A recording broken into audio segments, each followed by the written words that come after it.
Subscribe करें और bell दबाएं ताकि कोई खबर रह न जाए।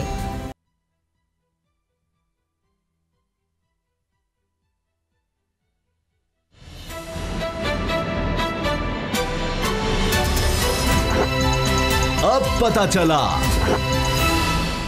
बिस्मिल्लाहिर्रहमानिर्रहीम, अस्सलाम वालेकुम। मैं हूं मोहम्मद उसामा गाजी और आप देख रहे हैं अब पता चला। एक तरफ इल्जाम तराशी और बयानबाजी है और दूसरी तरफ कोरोना की दूसरी लहर की तबाहकारियां। दरमियान में पाकिस्तानी रियासत है और इसके अवाम। सियासी जिद और अनापरस्ती इस वक्त कोरोना से भी ज्यादा खतरनाक दिखाई दे रही है। आज वज़ीर-ए-आज़म इमरान खान ने कहा है कि अपोजिशन तहरीक से हुकूमत को नहीं, आवाम और मईशत को नुकसान होगा। इसमें कोई शक नहीं कि इस वक्त जो मौजूदा सूरत हाल है इससे निमटने के लिए इत्तेहाद वक्त का तकाजा है। लेकिन हमारा अलमिया खुदगर्जी, जाती मफादात की सियासत रही है, आज भी है, जिसकी अमली तस्वीर इस वक्त सियासी सूरत हाल की शक्ल में दिखाई दे रही है। कोरोना के खतरे के पेश नजर हुकूमत आवाम से मुकम्मल एहतियात बरतने की अपील कर रही है। दूसरी तरफ अपोजिशन जमातें इसी एहतियात की धज्जियां उड़ाने के दरपे हैं। आज लंदन में नवाज शरीफ की वालिदा बेगम शमीम अख्तर की नमाज जनाजा अदा कर दी गई। SOPs का मुकम्मल ख्याल रखा गया। मुकम्मल ख्याल लंदन है क्योंकि दियारे गैर में जो ठहरा, लेकिन लिख रखिए कि यहां पाकिस्तान में कोई SOPs का ख्याल नहीं रखेगा। हुकूमत कह कर थक गई है कि कोरोना का खतरा है, जल्द से मुलतवी कर दें, लेकिन अपोजिशन की मैं ना मानू की रट बरकरार है। मरियम नवाज की दादी का इंतकाल हुआ है, लेकिन वो फिर भी जलसे में जरूर शिरकत करेंगी। बिलावल भुट्टो करंतना में है, लेकिन वहां से अपने कारकुनों को जलसे में भरपूर शिरकत की दावत दे रहे हैं। ऐसे में सवाल तो उठता है कि बैरूने मुल्क कानून की इतनी पासदारी, अपने मुल्क में यही कानून जूते की नोक पर क्यों रखा जा रहा है? हुकूमत ने जनाजे से पहले शहबाज शरीफ और हमजा शहबाज को कानूनी तकाजों के मुताबिक पैरोल पर रिहा कर दिया, लेकिन इस फैसले पर भी तनकीद के डोंगरे बरसाए जा रहे हैं। हुकूमत और अपोजिशन एक दूसरे पर जनाजे पर सियासत का इल्जाम लगा रही है, लेकिन पीछे हटने के लिए कोई तैयार नहीं। मुल्तान में जलसे का बहुत शोर है, लेकिन सवाल यह है कि सियासत के लिए आवाम की सेहत को क्यों दांव पर लगाया जा रहा है। आज इसी पर हम सबसे पहले बात करेंगे। असद खरल साहब, बाबर डोगर साहब मेरे साथ हैं। खरल साहब, कौन सियासत कर रहा है इस मामले पर? आपने बताई है कि लंदन के अंदर SOP को फुली तौर फॉलो किया गया। सर मनाजिर आप देख लें, और यहाँ मुझे मास्क के बगैर कोई दिखाए ना। यहाँ पे आप कह रहे हैं कि PDM के जलसों में अवाम की जिंदगियों को खतरों से दोचार करने के लिए क्यों SOP फॉलो नहीं किया जा रहा? जनाब, यहाँ पे भी अशराफिया SOP ही फॉलो कर रही है। आप देखें, मरियम साहिबा है और शहबाज साहब और हमजा को भी अभी पैरोल पे रहाई का नोटिफिकेशन आ गया है। उन्होंने बैन कर दिया है। उन्होंने कहा कि आम कोई आदमी, कोई बंदा जो है उनसे ताज़ियत के लिए जाती उम्रा नहीं जा सकता। और किस तरह आप SOP आप देख रहे हैं खरल साहब, ये देखिए, कोई एक शख्स मुझे दिखाए मास्क के बगैर, कोई एक शख्स। यहाँ पे मैं कहता हूँ कि जाती उम्रा में अपने लिए तो उन्होंने रखा है SOP, लेकिन आम आवाम की जिंदगियाँ उन्होंने खतरे में डालने के लिए वहाँ पे जलसा रख दिया है। अब मामला ये है कि उसामा साहब, ये एक तरफ कहते हैं अवाम के हम हमदर्द हैं, हम अवाम के दुख सुख में जनाब बड़े शरीक होना चाहते हैं। आप अपनी वालदा की मैयत के साथ आके उसके दुख में शरीक नहीं हो सकते, तो आपसे क्या एक्सपेक्ट करेंगे कि आप आवाम के दुख में शरीक होंगे? ये तो एक मतलब एक बात, एक बड़ी सिंपल सी बात है, और इससे अंदाज़ा हो जाता है कि आप अपने प्यारों से कितना लगाव रखते हैं। आप अपने प्यारों की मैयत को या उनकी जो रसूमात है मजहबी, उनको किस तरीके से वेटेज देते हैं। तो इससे आपका अंदाज़ा हो सकता है कि आप अगर उनके साथ आपको कोई हमदर्दी नहीं है, यानी मैयत घर में पड़ी है और आपको सियासत की पड़ी है, तो अगर आपको उनके साथ हमदर्दी नहीं, तो मैं कैसे मान लूँ कि आपको आवाम का दुख जो है बहुत ज़्यादा सताया जा रहा है। और यही वजह है कि आप दुख अगर शरीक होने के लिए आपसे इस बारे में आप अपनी वालदा की मैयत में तो शामिल होने के लिए, आने के लिए तैयार नहीं, जनाजे को कंधा देने के लिए तैयार नहीं है। ठीक है। और दावे आप करते हैं जी आवाम का। हमें बाबर डोगर साहब, कराची में, पूरे सिंध में इश्तिहारात छापे गए कि जनाब क्राउडेड जगहों पर ना जाएं, हुजूम में ना जाएं। ये सिंध हुकूमत कह रही है, पीपल्स पार्टी की हुकूमत कह रही है। और यहाँ मुल्तान में जलसों के लिए लोगों को बुलाया जा रहा है। मरियम साहबा कहती हैं कि जनाब इम्तिहानात के लिए बच्चों को ना बुलाएं, वो पूरे पाकिस्तान में बच्चों ने इकट्ठे होना है, मुख्तलिफ सेंटर्स में होना है, उधर SOPs फॉलो हो सकते हैं। और यहाँ कह रही हैं जी ज़रूर होगा। खुद आपने कल ये न्यूज़ ब्रेक की कि मरियम साहबा ज़्यादा लोगों से मिलती नहीं है, ताज़ियत के लिए भी आएँ, तो बाकायदा मैंने तो ये पढ़ा कि जी व्हाट्सएप पर मैसेजेस गए कि जी इस वक्त आप आ जाएँ, फलां फलां बंदा तो वो अवेलेबल हैं, इस तरह से हो रहा है। लेकिन ये मैंने खुद देखा है देहात में, शहरों में लोग जानवरों का, सर यकीन करें बाबा, सब जानवरों का, अपने पालतू जानवरों का ना इससे ज्यादा एहसास करते हैं, ख्याल रखते हैं, जितना इन कारकुनों की जानों से खेला जा रहा है। जिस तरह उसामा साहब, आप इंसान की ज़िंदगी इनके लिए जानवरों से भी उतनी भी अहमियत नहीं है जितनी जानवरों की अहमियत होती है। इनके घर के जो जानवर हैं उसकी कीमत, उसकी अहमियत एक आम इंसान जो कीड़ा मकोड़ा उससे ज़्यादा अहम है। मुझे याद, आप मुझे एक बात बताएं, पुलिस अफसर मुअत्तल हो गया था, वो एक पता नहीं किसने अटैक कर दिया मोर पर या क्या हुआ। जी, इनके जो चिड़ियाघर है घर में, बिल्ला जो है मोर को पड़ गया था, तो जब तक बिल्ले का इनकाउंटर नहीं हुआ था उस वक्त तक जान नहीं छूटी थी और 7 बंदे डीएसपी समेत मुअत्तल कर दिए गए थे। एक अमरूद तोड़ने पे, एक अमरूद तोड़ने पे 7 बंदे मुअत्तल हुए थे। इससे ज्यादा क्या इंसानियत की तस्लील होगी कि मुख्तार भुट्टो साहिबा जो है उनकी मंगनी पे पहले पेशगी मांग लिया गया कि जनाब हर कोई अपना कोरोना टेस्ट जो है उसकी रिपोर्ट ईमेल करे, उसके उस रिपोर्ट की रोशनी में एक लिस्ट बनेगी और वो जो क्लियर होंगे, कोरोना के जो क्लियर रिपोर्ट भेजेंगे उन्हीं की एंट्री होगी। यानी कि सबको दावतनामे भेजे गए हैं, लेकिन कंडीशनल है कि आप अपनी मेडिकल रिपोर्ट भिजवाएं, उसके बाद आपको आने की इजाजत होगी। और दूसरी तरफ ये जो कीड़े मकोड़े हैं, ये जिन बेचारों की कोई हैसियत ही नहीं है, उनको धकेल कर बिरयानी की एक प्लेट पर आप मुल्तान स्टेडियम भरने जा रहे हैं। यार ये तो इंसानियत की तस्लील है उसामा साहब। मैं होना तो ये चाहिए था, ये पॉलिटिकल पार्टीज हैं, इनको चाहिए था इन लोगों के कीमती वोटों से जीत के ये असम्बली तक पहुंचते हैं। एक तरफ ये वोट को इज्जत दो का नारा लगा रहे हैं कि जी जो वोट है उसको इज्जत देनी चाहिए, दूसरी तरफ कम अज़ कम यही कह देते कि जनाब कि जो कोरोना टेस्ट जिनके होंगे उसके बाद कर देंगे, चलो इसको भी छोड़ें। अभी यार दिसंबर को छोड़ दें, जनवरी फरवरी मार्च पूरा साल पड़ा हुआ है। ये कौन सी साहब गवर्नमेंट गिर जानी है? कौन सी ऐसी गिदड़ सिंगी है जिससे गवर्नमेंट गिर जानी है? इनके हामी साहब भी दिसंबर में भी कर लें, ये जनवरी में भी कर लें, ये फरवरी में भी कर लें, फिलहाल ये गवर्नमेंट तो इससे नहीं टूटती। इमरान खान साहब ने भी चले 6 महीने हमारी 6 महीने के धरने से तो गवर्नमेंट नहीं गई, उस 6 महीने के धरने से तो गवर्नमेंट नहीं गई। आज जिन अदारों को ये टारगेट कर रहे हैं वो अदारे जो हैं वो तो साफ कह रहे हैं कि हम तो गवर्नमेंट के मतहत हैं और गवर्नमेंट जिस तरह से कहेगी हम उस तरह से चलेंगे। साहब मुझे लंदन का बताएं ना, वहाँ कैसे एसओपीज फॉलो हो जाते हैं, वहाँ क्यों नहीं इस तरह के साहब? वहाँ पे मुझे एक बात बताएं, नमाज़े जनाजा में आप देखें, साहब आप भी भोले बादशाह हैं, आप बच्चों वाली बातें करते हैं। और सर ये तो हम पे हुक्मरानी करने आए हैं, ये मुगल बादशाह हैं। लंदन में आप देखें कि वो एक होटल में बैठे हुए हैं, सारी पार्टी का जलसा हो रहा है, वहाँ पर खाना खा रहे हैं। लंदन में टी कॉफ़ी शॉप में बैठे हुए हैं। ये पाकिस्तान में कभी आपको ये नजर आए किसी कॉफ़ी शॉप में, किसी होटल में, कहीं शॉपिंग करते हुए? मार्केटों में शॉपिंग भी कर रहे होते थे। यहाँ पर तो सारा कुछ जो है वो खुद इनके पास पहुंच जाता है। जाती उम्रा में 6-6 हज़ार किनाल के महल हैं, वहां पर जो चीज मुंह से निकलती है वो पहुंच जाती है।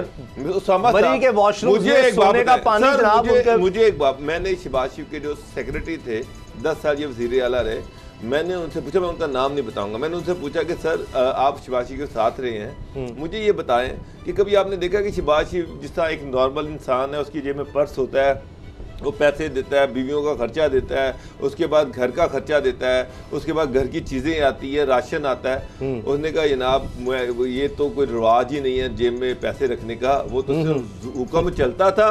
और जो ब्यूरोक्रेसी की फौज दफर मौज थी वज़ीर आला हाउस में, वो हर चीज़ पूरी करती थी। बेगमात की तरफ से चिटें आती थी कि जनाब ये चीज़ें घर पर होनी चाहिए। ये शहबाज शरीफ की तरफ से चिटें जाती थी कि ना ये कपड़े मुझे मिलने चाहिए। 8 क्लब रोड से तो जाती उम्रा और मॉडल टाउन का खाना पक के जाता था, जो मुंह से निकलता वो पूरा हो जाता था। अच्छा अब चले, तो नहीं है जहां पर टेंट में प्राइम मिनिस्टर साहब जो है वो गुजर बसर के लिए कुछ और भी साथ कर रहे हैं। पीपल्स पार्टी तो कहेगी देखिए जी, अगर बिलावल को हो गया है कोरोना तो वो नहीं आ रहे, तो आसफा जा रही हैं। ये इतना बड़ा काम है, जिस तरह मौलाना फजलुर रहमान साहब ने कह दिया कि ये जहाद है और इनके खिलाफ, इस हुकूमत के खिलाफ बगावत करना ये जहाद है, इससे हम पीछे नहीं हट सकते, वो गुनाह कबीरा होगा। तो लिहाजा अब वो सवाब के लिए या इतने बड़े फ़र्ज़ की अदायगी के लिए अब आसफा साहिबा जा रही हैं, तो वो तो कहेंगे देखिए ना हमने भी अपने बच्चे भी तो भेज दिए हैं इतने ख़तरे में।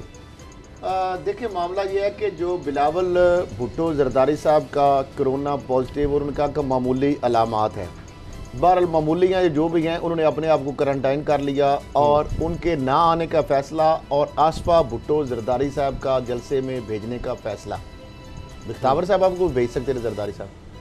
तो जरदारी साहब बेसिकली ये फड्डा पड़ेगा अल्टीमेटली बिलावल भुट्टो जरदारी की बजाय एक वो आप देख लेना कि दिन आएगा कि आसफा भुट्टो जरदारी को जानशीन बनाया जाएगा। अच्छा, ये उनकी एक लॉन्च किया जा रहा है उनको। और ये तो आपने एक और ही खबर सुना दी। साहब इन चीज़ों को बहुत और ख़ास तौर पे मैंने जो अगर बात करें तो आसफा भुट्टो जो है उनके अंदर बहुत सारी वो क्वालिटीज़ हैं जो मोहतरमा बेनज़ीर भुट्टो साहिबा के अंदर थी। आपको देख लें कि बख्तावर साहिबा के हवाले से कई चीज़ें ट्वीट्स वगैरह इस तरह की चीज़ें गैर जिम्मेदाराना भी चीज़ें कोई आती रहती है, लेकिन वो आसफा भुट्टो जरदारी एक संजीदा ज़्यादा वो चीज़ों को गहराई से बरीक बिनी से चीज़ें देख रही हैं। और उनकी जो लॉन्चिंग है मेरा ख्याल है कि एक वो कोरोना का तो एक बहाना है, वो तो वीडियो के ज़रिए भी हो सकता था, लेकिन आसफा भुट्टो जरदारी साहिबा का एक कार्ड है और लॉन्चिंग का एक जवाज़ है। तो जरदारी साहब उनको भी मैदान में उतारना चाहते हैं, क्योंकि आगे जो इलेक्शन आने वाला है आप देखेंगे इलेक्शन में एक ही वक्त में 2 पीपल्स पार्टी के रहनुमा मैदान में होंगे, क्योंकि जरदारी साहब तो बीमार हैं, एक बिलावल साहब और एक आसफा साहिबा। अब पंजाब का महाज कौन संभालेगा इसमें सबसे और सिंध का महाज कौन संभालेगा, क्योंकि इलेक्शन में एक वक्त में सब जगह पे तो नहीं। सबसे अहम चीज जो है ना मैं जिस एंगल से देख रहा हूँ वो है आसिफा वर्सेस मरियम।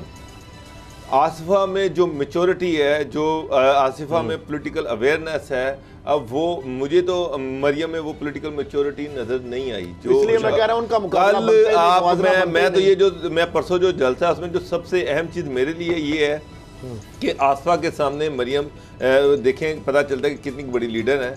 आसफा पहली दफ़ा आ रही हैं, इस तरह एक पब्लिक गैदरिंग में वो एड्रेस करेंगी और मुझे उनसे बड़ी उम्मीदें वाबस्ता हैं। जो मेरा अपना उनके बारे में एनालिसिस है उनमें शायद भुट्टो फैमिली में जो अब इस टाइम फैमिली में सबसे ज़्यादा पॉलिटिकल मैच्योरिटी जो है वो आसफा में है। बिलावल में भी है, बिलावल ग्रेजुअली सीख रहे हैं, लेकिन आसफा में सबसे ज़्यादा पॉलिटिकल मैच्योरिटी है। तो आसिफा वर्सेस मरियम आपको अब पता जाएगा कि लीडर कौन है। ये तो अब परसों कंपटीशन शुरू हो जाएगा। उनके सामने अभी तो दोनों वहां पर किरदार नजर आएंगी, आप देख लें। हालांकि पहला उनकी एंट्री है, पहली लॉन्चिंग है और पब्लिक गैदरिंग में पहली मर्तबा आके तो आपको फर्क साफ जाहिर है, इनहेरिटेंस उनके जो अंदर है आपको नजर आ जाएगी मुजरिसों में। अच्छा ये बताएं कि अब हमजा शहबाज और शहबाज शरीफ साहब इनको पैरोल पर रिहाई मिल गई, लेकिन इस पर भी सियासत के जी 14 दिन का मांगा था, 5 दिन का। मरियम कह रही है कि इस पर सियासत की जा रही है। पहले मुझे तकरीर के दौरान ये चाहते थे मैं तकरीर करती, मुझे इसीलिए इतला नहीं दी, हुकूमत ने इतला नहीं होने दी ताकि मैं तकरीर करती। कहते देखे जी इनकी दादी का इंतकाल हो गया, फिर भी तकरीर कर रही हैं। लेकिन वो तस्वीर भी शेयर करती हैं वालिद की अपने उनका यानी दादी की मैयत के साथ। तो ये आपको क्या लगता है? शहबाज गिल कह रहे हैं जी ये मौसूफा सियासत कर रही हैं, सियासत कर रही हैं, हमदर्दी हासिल करने की कोशिश करी है। ये एक नेचुरल है कि भाई दादी हैं, उनकी एक सियासतदान की हैं तो तस्वीरें तो आएंगी। नवाज शरीफ साहब खड़े हैं, जा रहे हैं, आ रहे हैं, ये हो रहा है, वो हो रहा है, तो इस तस्वीरें तो वो मरियम शेयर करेंगी कि इस वक्त क्या किस तरह से, और कह रही है कि जी एक बेटा जो है अपनी वालदा को खुदा के सुपुर्द कर रहा है। तो ये तो फिर नेचुरल है, शायद इसमें कोई हर्ज नहीं है। बाबर साहब उसामा साहब इस तरह नहीं है, इस पर बाकायदा सियासत की जाती है। नवाज शरीफ जब कुलसूम नवाज बीमार थी उस वक्त जब आए थे तो उस वक्त भी उनके क्लिप्स जो थे वो वायरल करवाए गए थे और उससे पॉलिटिकल हमदर्दियाँ समेटी गई थी। और इस मौका पर भी मरियम जो है वो भरपूर सियासत कर रही हैं। मेरा ख्याल था कि वो 3-4 दिन वो कहेंगे सियासत तो होती रहेगी, वो खामोशी से घर बैठेंगी। अपनी ज़िंदगी का एक बड़ा हिस्सा उन्होंने अपनी दादी के साथ गुजारा।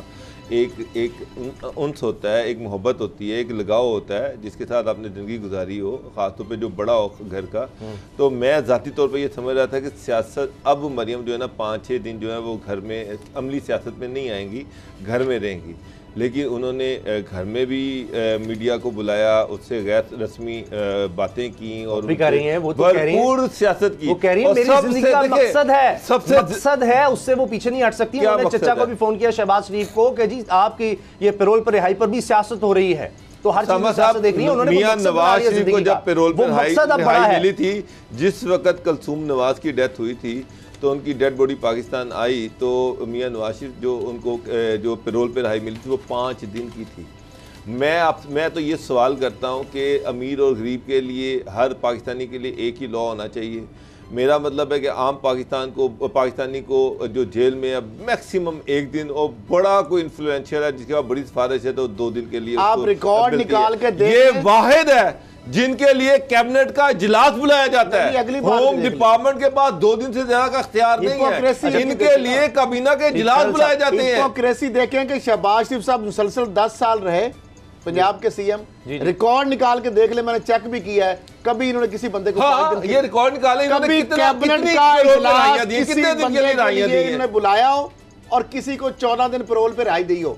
मैं ये चैलेंज कर रहा हूं 5 दिन के लिए कितनों को दिया है? 14 दिन तो बड़ी दूर की बात है। 5 दिन के लिए कितना कबीला का इजलास 10 साल के दौरान आप प्रेसिडेंट दे दें कि आपने इंसानी हमदर्दी की बुनियादों पर कितने वो जेलों में हवालाती मुझे एक बात बताएं कि एक आम जवान वालिद नहीं है, जिनकी वालिद या वालिदा फौत हुए, अपने वालिद से लगाव उतना नहीं है, क्या इनका खास लगाव है कि इनको इनके लिए खास तौर पे कैबिनेट का इजलास बैठे और इनको खुसूसी तौर पर अच्छा इनको 14 दिन चाहिए, डिस्क्रिशनरी पावर है जो इस्तेमाल की जा रही है इनके लिए और 5-5 दिन का पैरोल दिया जा रहा है। आम आदमी को तो ये फैसिलिटी नहीं मिल रही और जो आजाद है वो आना नहीं चाहते, जो आजाद है वो रसूमात में शामिल नहीं होना चाहते और जो जेल में है वो कहते हमें 14 दिन के लिए दे दो राय।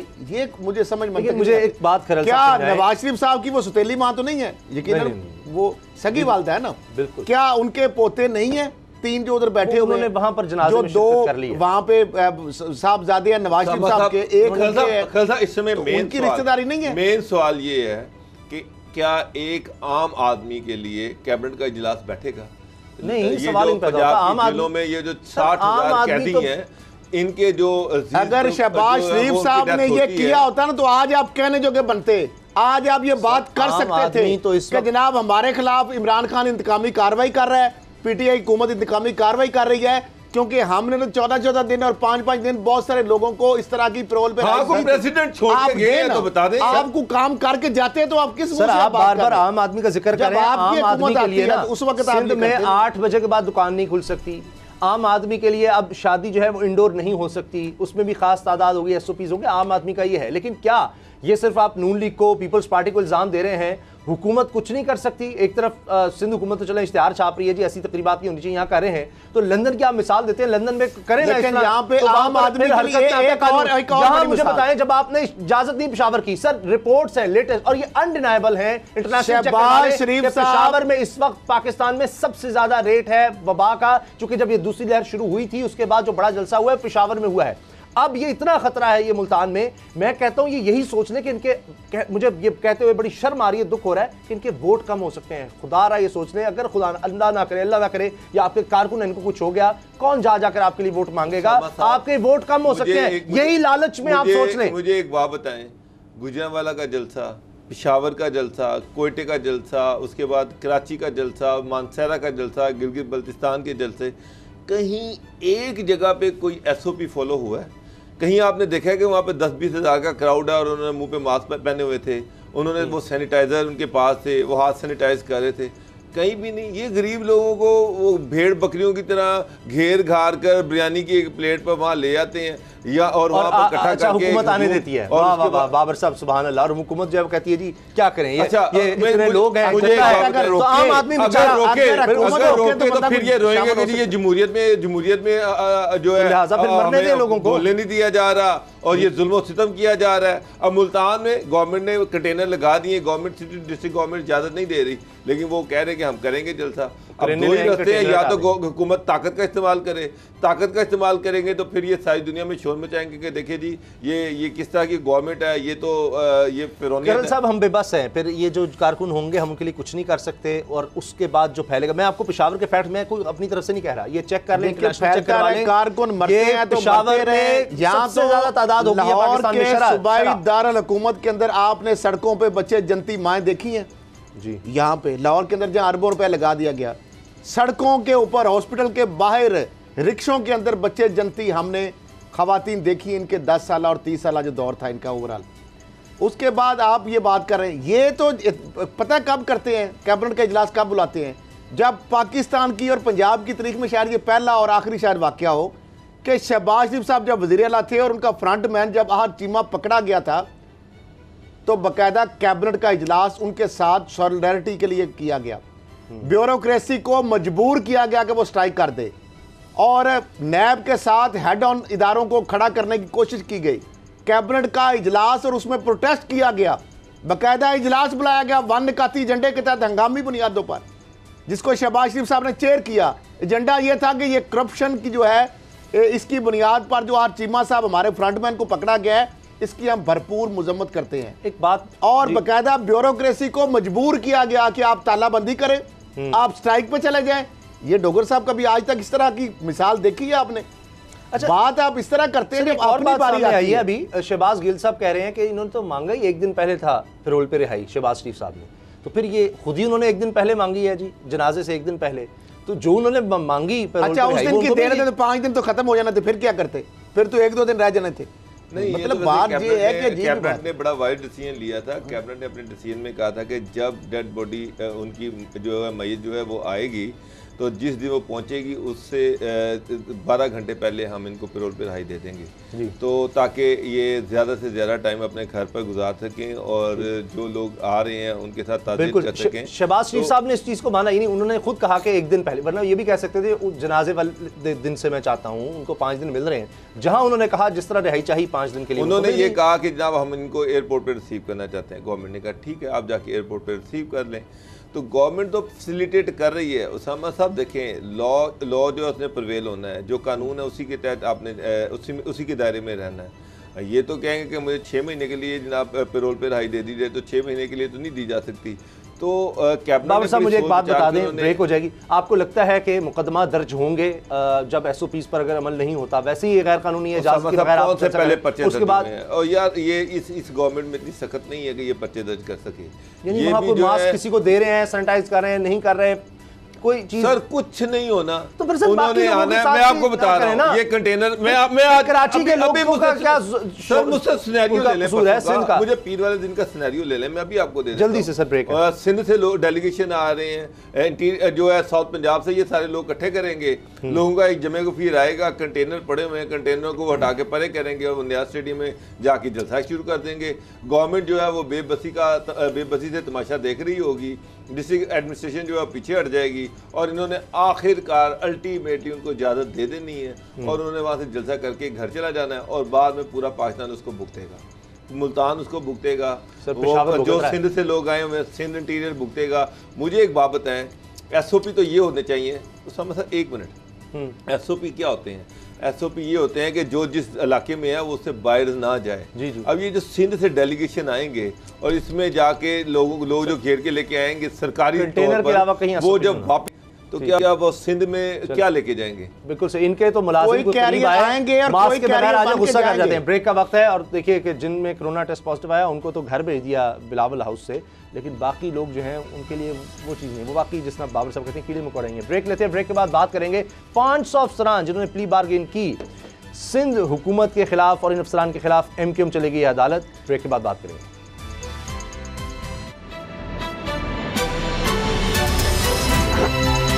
अब पता चला।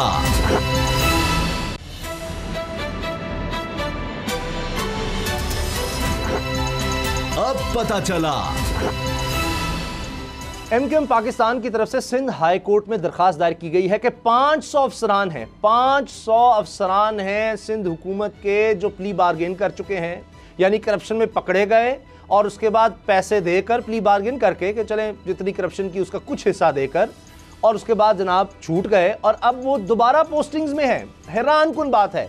MQM पाकिस्तान इस चीज़ के खिलाफ सिंध हाई कोर्ट जा चुकी है, और MQM पाकिस्तान के सिंध असम्बली में पार्लियामान लीडर जनाब कंवर नवीद जमील साहब ने यह दरखास्त दायर की है। हमारे साथ इस समय बराह रास्त ज्वाइन कर रहे हैं कंवर नवीद जमील साहब। ये तो नाकाबिल यकीन है, यानी 500 अफसरान, कोई 1 2 3 कोई दर्जन 2 दर्जन कोई 100 नहीं, 500 अफसरान ऐसे हैं, यानी इतने बड़े पैमाने पर करप्शन, 500 अफसरान होना, ये तो ऐसे लग रहा है कि सारे यही करते हैं, करप्शन ही करते हैं, उसके बाद पैसे देकर छूट गए।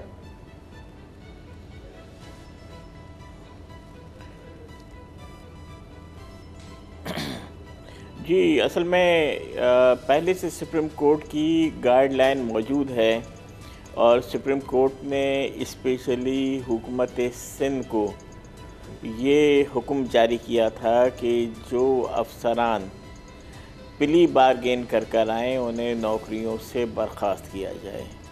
लेकिन बदकिस्मती से सिंध में न सिर्फ उनको नौकरियों से बर्खास्त नहीं किया गया, बल्कि उनके पास अब भी पोस्टिंग है और उनमें से बहुत सारे अफसरान ऐसे हैं कि जिन्हें प्रमोशन दे दी गई है प्ली बारगेन के बाद।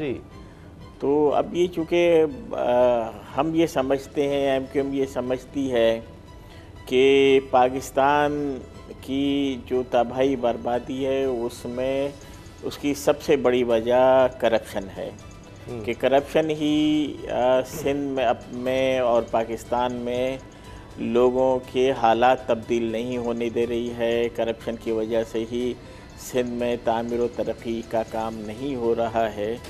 तो इसी वजह से, और न सिर्फ ये बल्कि बहुत सारे ऐसे कॉन्ट्रैक्टर, ऐसे ठेकेदार जो प्ली बारगेन कर आए उनको फिर ठेके दिए जा रहे हैं। तो हम इसी हवाले से कोर्ट में चले गए हैं कि ये इखलाकी तौर पर तो वैसे ही गलत बात है, और जब सुप्रीम कोर्ट की गाइडलाइन मौजूद है, सुप्रीम कोर्ट की अहकामात मौजूद है कि जो लोग प्ली बारगेन कर आएंगे उनको आप नौकरियों से निकालेंगे, उसके बावजूद जब वो पोस्टिंग पर हैं, तो फिर ये तो संगीन किस्म की बेकायदगी भी है और इसी के खिलाफ हमने हाई कोर्ट से ये तो कमल नजीर साहब ऐसे है जी सर, ये तो फिर सिंध तो फिर करप्ट ऑफिसर के लिए जन्नत है कि आप करोड़ों अरबों रुपए की करप्शन करें, उसमें से एक छोटा सा पोर्शन जो है वो नैब में उसको प्ली बारगेन के लिए उसको इस्तेमाल करें, उसके बाद दोबारा उसी पोस्ट पे लगें और दोबारा लूटमार में शामिल हो जाएं। मेरा मतलब है कि जो करप्ट ठेकेदार हैं जिन्होंने अरबों खरबों रुपए की करप्शन की, उसके बाद उन्होंने नैब के साथ प्ली बारगेन की और उसके बाद वो फिर वहाँ पे ठेकेदारी का काम कर रहे हैं, तो कंवर साहब वहाँ पे फिर सिस्टम चल कैसे रहा है? 500 अफसरान छोटी चीज़ तो नहीं है। इसी से फिर पता चलता है कि कराची के हालात जो हैं, हैदराबाद के हालात जो हैं, इंटीरियर सिंध के हालात जो हैं, वो फिर इसी वजह से तबाह हो रहे हैं कि जो भी बंदा करप्शन कर रहा है वो बड़े मज़े से सीटों को एंजॉय कर रहा है। कि हम इसीलिए अदालत में गए हैं कि सिंध में तो आवा का आवा ही बदला हुआ है, बिगड़ा हुआ है, और बदकिस्मती से कह लें कि कावानीन भी ये हैं कि जो प्ली बारगेन के ज़रिए जो रकम आई वो भी नैब ने दोबारा हुकूमत सिंध के हवाले की, और हुकूमत सिंध ने वो रकम दोबारा उन्हीं महकमों के, उन्हीं डिपार्टमेंट के हवाले कर दी जहाँ पर वही अफसरान बैठे हुए हैं। तो ये एक पूरा साइकिल बन गया है करप्शन का, और ये इसी तरह से चल रहा है जो कि बड़ी ख़तरनाक सूरत हाल है। इसीलिए हमने सुप्रीम कोर्ट में पिटीशन दाखिल की है कि ताकि सुप्रीम कोर्ट इस सूरत हाल को देखे और इस पर। अच्छा कंवर साहब, ये जो आपने पिटीशन दायर किया, ये केस है सो मोटो 17/2016, जिसमें मैं वाहद अब पिटीशनर रह गया हूँ, बाकी सारे उन्होंने दरखास्तें खारिज कर दी थी जनवरी 2020 में। चीफ जस्टिस ऑफ पाकिस्तान की सरबराही में ये बेंच ने इस केस की समाअत की। अभी जो आप ये बात कह रहे हैं इसमें 2-3 चीज़ें, एक तो ये है कि जो प्ली बारगेन अगर कोई पब्लिक ऑफिस होल्डर करेगा या ठेकेदार या फर्म करेगी तो वो कानूनी तौर पर नेशनल अकाउंटेबिलिटी ऑर्डिनेंस के तहत भी वो 10 या 14 साल के लिए डिसक्वालीफाई हो जाती फिर पब्लिक ऑफिस होल्ड करने के लिए, और कोई गवर्नमेंट का कॉन्ट्रैक्ट लेने के लिए उनके बैंक में अकाउंट तक नहीं खोल सकते, लोन नहीं ले सकते। दूसरी जानब है ये जो आप कह रहे हैं कि 500 बंदा अगर प्ली बारगेन करके बैठा हुआ और नौकरियां और प्रमोशन भी ले रहा है, तो ये तो मिसकंडक्ट है, और इस हवाले से ना सिर्फ नैब प्रोसीड कर सकता है चीफ एग्जीक्यूटिव सिंध के खिलाफ, बल्कि सुप्रीम कोर्ट की कंटेम्प्ट भी है। तो ये दोनों चीज़ें बड़ी सीरियस जो आपने बताई है कि अगर वाकई 500 हैं, मैं ये समझता हूँ कि रजा कराना रिकवरी कहीं ना हो, क्योंकि प्ली बारगेन के बाद तो वो बंदा पब्लिक ऑफिस होल्ड कर ही नहीं सकता। हाउ कैन इट पॉसिबल कि 500 बंदे प्ली बारगेन के बावजूद नौकरियां कर रहे हैं, प्रमोशन दे रहे हैं? मेरी बात ये समझ से बालातर है।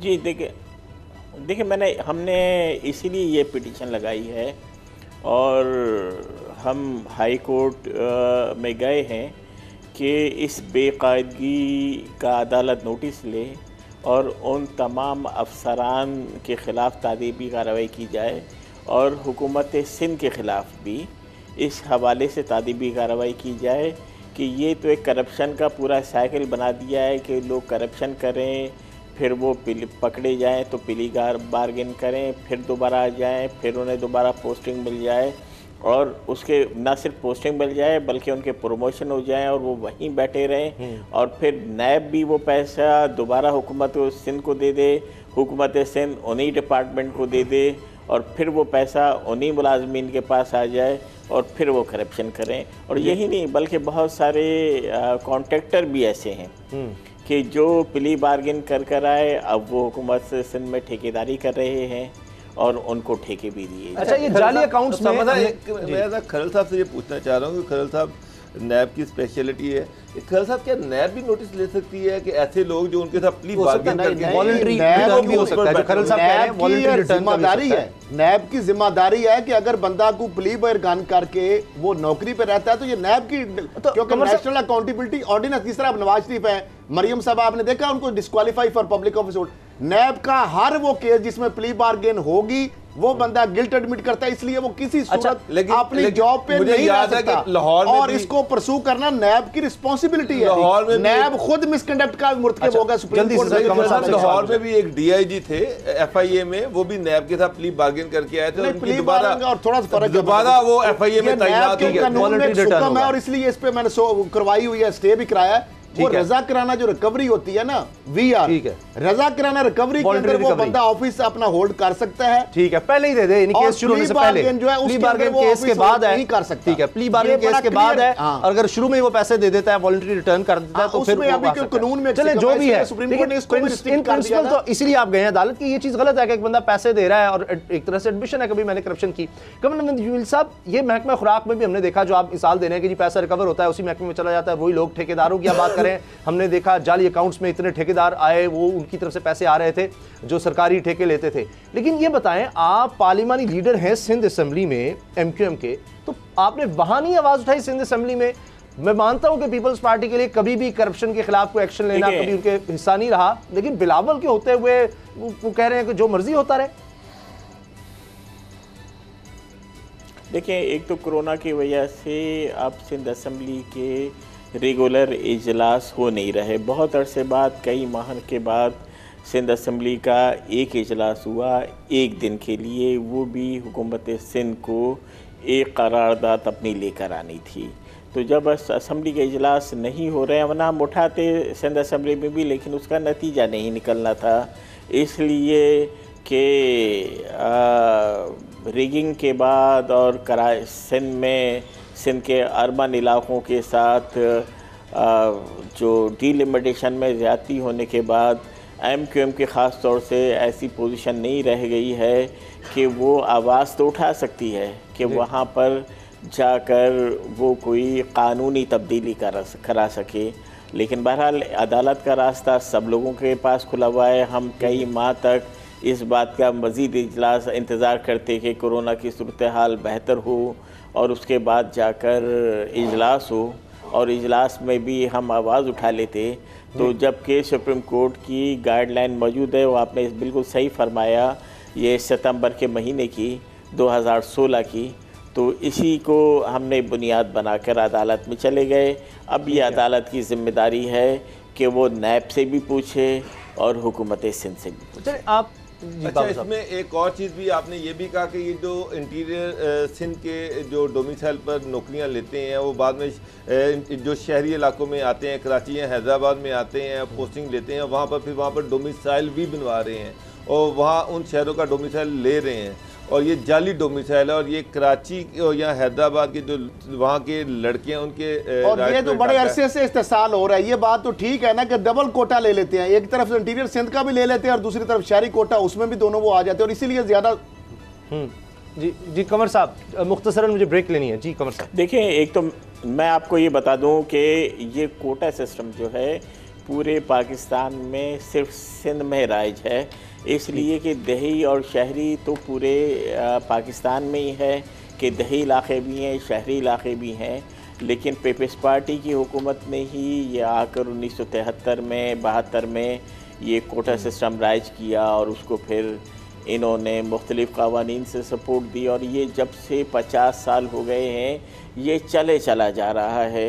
और उसके बाद ये अपने अफसरान को इन्होंने तमाम डिप्टी कमिश्नर वगैरह सब पीपल्स पार्टी के लगे हुए हैं, मुतासिब अफसरान हैं, उन्होंने शहरी इलाकों के भी जाली डोमिसाइल बनाकर और स्पेसिफिक डोमिसाइल बनाकर कि जिन लोगों को उनके डोमिसाइल मिले बने और नौकरियां दी, और कोई लगभग 1.5 लाख के करीब शहरी इलाकों की नौकरियां 1 ग्रेड से लेके 17 ग्रेड तक की, तो वो तमाम की तमाम शहर के बाहर के लोगों को दे दी। हम ये सवाल रियासत से भी करते हैं और हुकूमत से भी करते हैं कि भाई ये कराची के लोग या हैदराबाद के लोग या नवाब शाह के लोग या सक्कर के लोग ये अपने घरों की कफालत कैसे करेंगे, अपने बूढ़े वालिदैन का इलाज कैसे कराएंगे कि जब यहाँ पर अब इतनी बड़ी तादाद में नौकरियाँ दी गई हैं कि ओरिजिनली यहाँ के रहने वालों को तो 1% नौकरियाँ भी नहीं मिली। ये एक बड़ा मसला है और कई सालों से है, दहाइयों से है, इसको ज़रूर हल। बहुत शुक्रिया कमर नबी जमील साहब, आपने हमें वक्त दिया। ब्रेक के बाद बात करेंगे कि कोरोना की दूसरी लहर के बारे में। माहिरीन कह रहे हैं ये पहली लहर से ज़्यादा खतरनाक है, एहतियात के अलावा और कुछ नहीं है। इस एहतियात बहुत ज़्यादा करनी चाहिए, लेकिन क्यों नहीं की जा रही है एहतियात? ब्रेक के बाद बात होगी।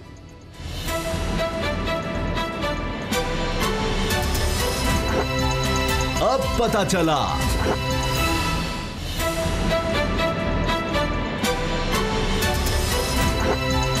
अब पता चला। कोरोना की दूसरी लहर की वजह से केसेस में मुसलसल इजाफा हो रहा है और अब कई दिनों से मुसलसल देखा जा रहा है कि 3000 से ज़्यादा केसेस सामने आ रहे हैं। एक वक्त ये आ गया था पाकिस्तान में कि ये दर्जनों तक चले गए थे, नहीं 100-200 तक रोज़ाना की बुनियाद पर। अब 3000 से ज़्यादा मुसलसल केसेस आ रहे हैं और रोज़ाना 40-50 लोग इस दुनिया से जा रहे हैं इस मर्ज़ की वजह से, इस वबा की वजह से। लेकिन माहिरीन कह रहे हैं कि ये पहले से ज़्यादा ख़तरनाक है और एहतियात ही इसका हम हल कह सकते हैं। जो इस वक्त हमारे पास वैक्सीन अभी आई नहीं और कुछ नहीं किया जा सकता सिवाय एहतियात के। बाबर डोगर साहब, फिर हम सब लोग एहतियात क्यों नहीं कर रहे? क्या वजह है? क्या ये वजह है कि हम मीडिया में देख रहे हैं, दीगर जगहों पर देख रहे हैं? एक तो फटीक है कि पहली दफ़ा कर लिया, चलो अब ये तो अब ज़िंदगी का हिस्सा है। दूसरा ये कि जो हमारी लीडरशिप कह लें या जिनको लोग देखते हैं, हुकूमत में हों, दीगर जगहों पर हों, वो कहीं इस तरह इसकी परवाह नहीं नज़र आ रही किसी जगह पर। तो इसलिए फिर वो लोग कहते हैं जी इनके लिए है, तो फिर मिसाल तो उन्होंने बनना है। बिल्कुल सामा साहब, मैं आपसे एग्री करता हूँ। और दूसरा ये गवर्नमेंट का काम है कि इस पर सख्ती करे।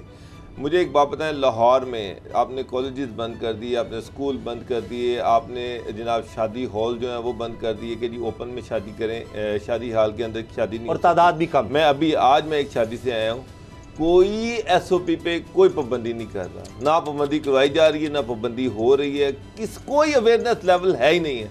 लाहौर जैसे शहर में इतने इतने बड़े मॉल्स खुले हुए हैं, मॉल में एंट्री के लिए उन्होंने कहा हुआ कि जनाब उसमें आपने मास्क पहनना है।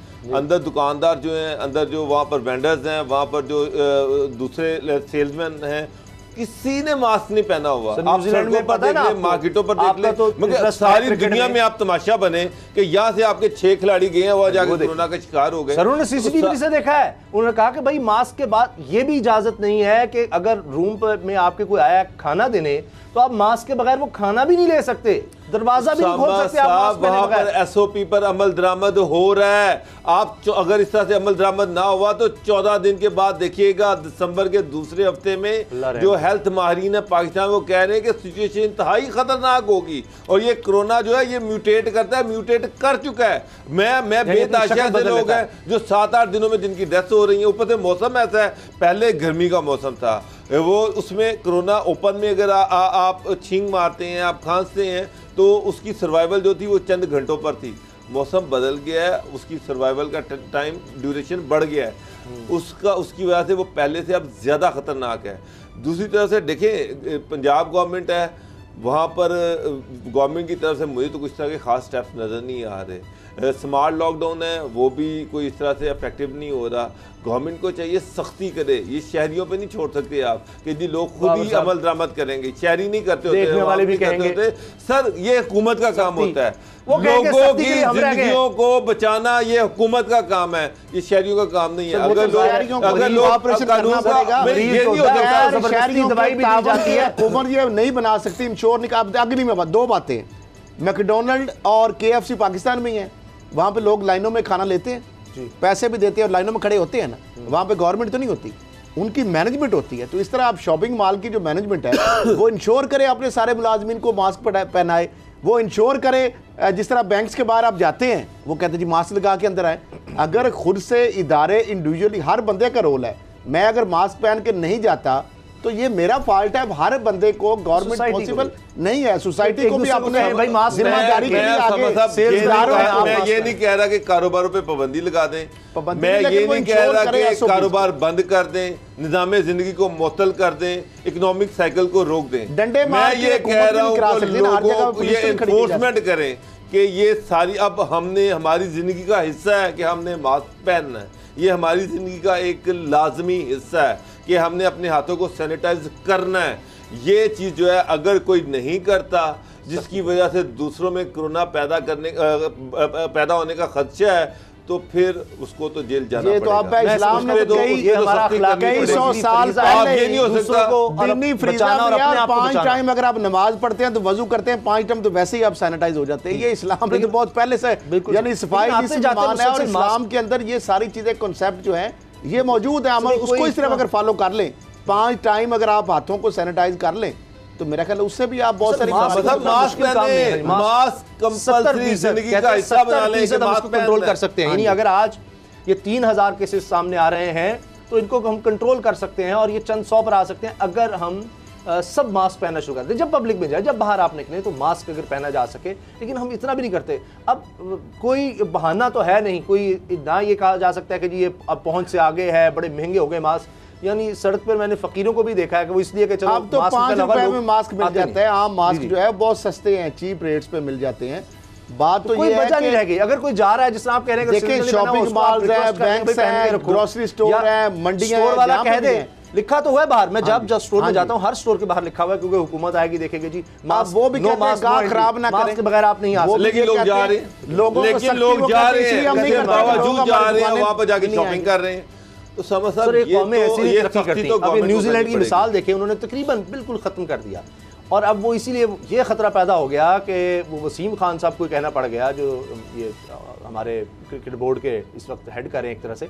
तो उन्होंने कहा कि जी वो तो निकाल देंगे पाकिस्तान को। उन्होंने कह दिया लास्ट वार्निंग है, अब अगर किसी भी तरह से एक छोटी सी भी आपने गलती की, कोई SOP की खिलाफ वर्जी की, तो पूरी टीम को निकाल देंगे। बड़ी बेइज्जती की बात है, क्योंकि होती है कौमें ऐसी नहीं, हम उनकी मिसालें। लेकिन वो टेस्ट का क्राइटेरिया जो हमारी लैब्स का है वो किधर गया? इधर से वो सारे सही गए थे, उधर जाके कोरोना कैसे उनको? सर वो कहते हैं 2 दिन पहले का है, तो अब वो जब ये गए हैं फ्लाइट में तो वहाँ वही हमारी ये तो जवाब है ना, इसका मतलब है हमारी लैब जो है वो भी उनको मुस्तरद तो नहीं है रिपोर्ट। उसका कुछ कंफर्म इसलिए नहीं किया जा सकता कि वो 2 दिन पहले हुए थे, और उसके बाद हो सकता है कि 2-3 दिन के बाद ये मिले हैं किसी से, अगले दिन टेस्ट किए, अगले दिन मिल गए। फ्लाइट में कुछ ऐसे लोगों से मिल लिया। 55 लोग थे उसामा साहब, उनमें 6 को हो गया, बाकियों को नहीं हो गया। मेरी तो बात, बाकियों के भी हो रहे हैं टेस्ट। नहीं वो हर एक को नहीं हो सर, वो तो ऐसे कैसे जरूरी नहीं है। वो इकट्ठे गए, इकट्ठे रहे, डेलीगेशन था, इकट्ठे फ्लाइट में और लोग, या तो 55 को होना था या 55 को नहीं होना था। अब उसमें सिंगल आउट करके आप कैसे कह सकते हैं कि ये 6 जो इनको हो गया और बाकियों में नहीं फैला? जब इकट्ठे वो जा रहे हैं तो सबको होना। मैं समझता हूँ या यहाँ पे टेस्ट गलत हुए या वहाँ पे गलत हुए, कोई तो कोई मसला है। इस तरह नहीं हो सकता। और ये साजिश भी हो सकती है, क्योंकि जाहिर बात है पाकिस्तान के ऊपर नहीं मुश्किल काम है। ऐसे ही नहीं ऐसे नहीं, उनके सिम्टम्स भी सामने आ जाते हैं और वो दोबारा भी आप टेस्ट करवा सकते हैं। बाहर उनके दोबारा टेस्ट होने हैं, वो अब दोबारा भी एक तरह से खतरे में पड़ा हुआ है। लेकिन अब ये खबर आई है कि उसके बाद से हमारे क्रिकेटर्स ने बहुत ज़्यादा डिसिप्लिन दिखाया है, और अब पूरी तरह से वो आइसोलेशन में भी हैं, और बाकी टीम भी इस वक्त फॉलो कर रही है। तो ये एक हमारी एक अंदाज बन गया है, जहां हमें पता हो, इंसानी जिबिलत भी है कि पता हो कि यहाँ कानून सख्त है, वही क्रिकेटर्स यहाँ पर नहीं करेंगे, वहां जाकर उन्होंने शुरू कर दिया। हम भी यहाँ होते हैं तो चलें जी अपना मुल्क है, कोई रोक टोक नहीं है, ठीक है जी, वहाँ जाके हम डिसिप्लिन हो जाते हैं।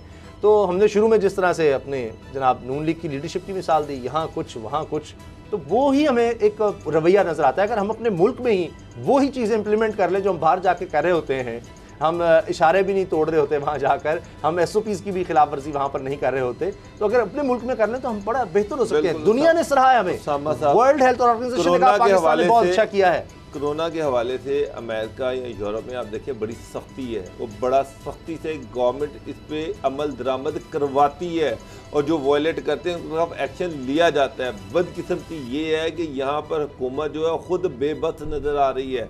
यहाँ पर कैबिनेट का इजलास होता है, वहाँ पर कोई किसी ने मास्क नहीं पहना हुआ, हुकूमत खुद जो है वो नरमी बरत रही है। जब हुकूमत नरमी बदल रही है तो फिर आम आदमी तो उसको फॉलो नहीं करेगा। मैं ये समझता हूँ कि ये सरकार का काम है, इस पर सख्ती से अमल करवाए। लोग जो मास्क नहीं पहने, अगर कोई गाड़ी में बैठ के गाड़ी चला रहा है मास्क नहीं पहना, मोटर बाइक पे बैठा है मास्क नहीं पहना, तो उसका चलान होना चाहिए। अगर कोई दुकान जो है उसके अंदर लोग मास्क नहीं पहने हुए, सेल्समैन ने मास्क नहीं पहने हुए, मालिक ने मास्क नहीं पहना हुआ, जो खरीदार है उन्होंने मास्क नहीं पहना हुआ, तो उस दुकान को सील कर देना चाहिए। लेकिन अनफॉर्चुनेटली अब पूरा लाहौर भरा हुआ है ऐसी दुकानों से जहाँ पर कोई मास्क नहीं पहन रहा और कोई उस पर एक्शन भी नहीं ले रहा। तो ये काम हुकूमत का है। यूरोप में, अमेरिका में हुकूमतें अब जो फैसले करती हैं उस पर सख्ती से अमल दरामद करवाती हैं। यहाँ पर प्राइम मिनिस्टर भी स्टेटमेंट दे रहे हैं, वज़ीर आला भी दे रहे हैं, हेल्थ मिनिस्टर भी दे रहे हैं, लेकिन उस पर अमल दरामद बिल्कुल नहीं। में इजाजत के बगैर आपने जलसा कर लिया, मुल्तान में अभी इजाजत नहीं हुई, वो कहते हैं हम करेंगे। तो जब हुकूमत के अंदर इस तरह की रिट आपकी नहीं होगी तो फिर यही होगा ना सर। वो तो फिर अब हमारे यहाँ जहाँ ये रिट तो हुकूमत ने कायम करनी है ना, इन चीज़ों को इंश्योर तो हुकूमत ने बेलाखिर करना है। लेकिन हमारा बहैसियत पाकिस्तानी शहरी हर बंदे की रिस्पॉन्सिबिलिटी है कि इंडिविजुअल हर बंदे की भी जिम्मेदारी कि वो भी कोऑपरेट करे इसके अंदर, और अपनी ज़ात का फ़ायदा इसमें, हुकूमत का फ़ायदा नहीं है। इसी तरह से पहचानी इसी तरह से बनती हैं। दुआ में याद रखिएगा, इजाज़त दीजिए, अल्लाह हाफ़िज़।